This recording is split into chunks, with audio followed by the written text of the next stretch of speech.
Hey guys, and today we're going to be starting a new video series called A Bad Day at the Office, where we look at players who aren't necessarily bad players, but who had a bad day and look at where things went wrong for them. The game that we're looking at today was a game between the Portland Timbers and the New York Red Bulls, which finished in a 3-3 tie. Here's the first clip which we're going to be looking at, which features some of the worst goalkeeping and defending I've seen in my entire life. So as you see, the ball is just coming from a corner. It comes out to the New York player, who knocks it into the box. Gets knocked down, gets bounced around a little bit. Then it comes to Mikaël Silvestre, who passes it back to Ricketts, who bobbles it and drops it. Now, I've seen some really bad defensive plays in my time, but that was outrageous. So let's look at how this all went down as we just fast forward a bit here. So the ball comes here to Silvestre. And Ricketts probably doesn't have to come here. Silvestre probably has this all well taken care of. There's no real pressure on him. So Ricketts doesn't really need to come for this ball, and that's the first problem. As we advance more, Silvestre sees that Ricketts is coming for this, so the obvious thing to do should be to just shield it from any players coming in here and let him pick the ball up. But he doesn't do that. He passes back to Ricketts. Now, Ricketts, because the ball's been passed back to him, is not allowed to pick it up, so he should have to hoof it out. But he doesn't do that. He goes to pick it up. And at some point, he either realizes that he can't pick it up, or he's just much worse at goalkeeping than I thought he was, because if he was actually trying to stop that, there's no way that should have been bobbled.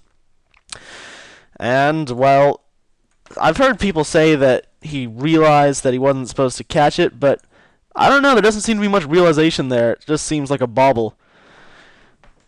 It's just... I'm sorry, this is just so bad, it makes my eyes bleed. But at the other end, Robles and the New York goal was not to be outdone. As we see, the ball gets played in here, and some very nice juggling skills, but that really should have been stopped. Now, as we move forward here, celebration, yes, yes, yes. Okay. So, firstly, Olav really should stop him, but he comes out, he's not quite set, he's not set here, as you can see, he's still stepping forward when the ball gets struck.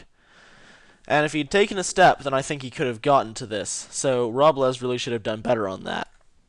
But then Silvestre was at it again, as the ball gets played forward by a New York defender.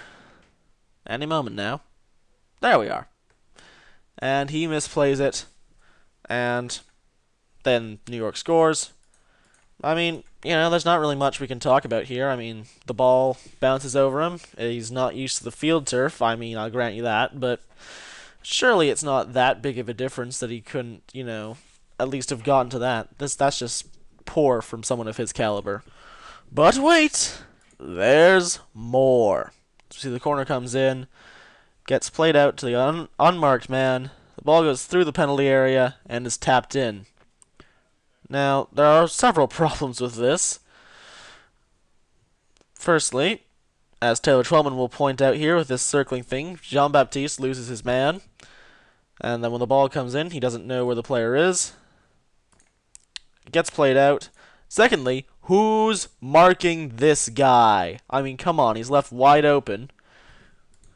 So when the ball gets played to him, all of a player's momentum goes this way, and they're totally unprepared. I don't think anyone in the back line even knows that he's there. There has to be better communication amongst professional footballers here. As it comes out here, there are 3 guys unmarked at the back post. 3 guys. That's just terrible defending. And secondly, Ricketts really should get to this. And that all leads to this goal by New York. But, because I guess he felt left out, Robles decided to keep this one interesting. As we see, Nagby comes in, plays out here, and the shot end, ooh, that's not very good goalkeeping there. As we advance past the celebrations, they really like to celebrate their goals in Portland. I mean, I'm all for. That's not a burn against the Portland fans. They have one of the best fan bases in MLS. It's kind of annoying sitting through all the celebrations. Anyway, back to the point.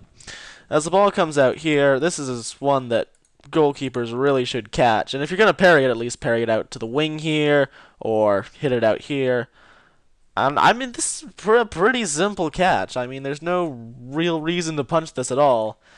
And that's just poor goalkeeping from someone who has been called up to the national team. I mean, what with this guy, Sean Johnson, Bill Meade, it seems anyone can play for the United States these days. But Robles added another mistake to his list as the ball comes out to Nagby, and seems to be a pretty good save from Robles. And it comes here, and it takes a deflection off the Portland player, or pardon me, the New York player, and into the net. Now you might be thinking, well, what could Robles have done there? But if we see it from the reverse angle, back here, then you will see that I might be kind of cruel to say he could have caught that. I mean, it's a pretty difficult shot, but this seems like something that he should be parrying over the bar or more out of danger. Secondly, again, why is this guy unmarked? Where's the left back in this picture? I mean, yeah. And then his reflexes aren't quite fast enough to react to this. To be fair, I mean, it's a pretty short reaction time, but you know, the ball doesn't move especially fast. You'd think he probably could have gotten down to that. Well, that was something, wasn't it?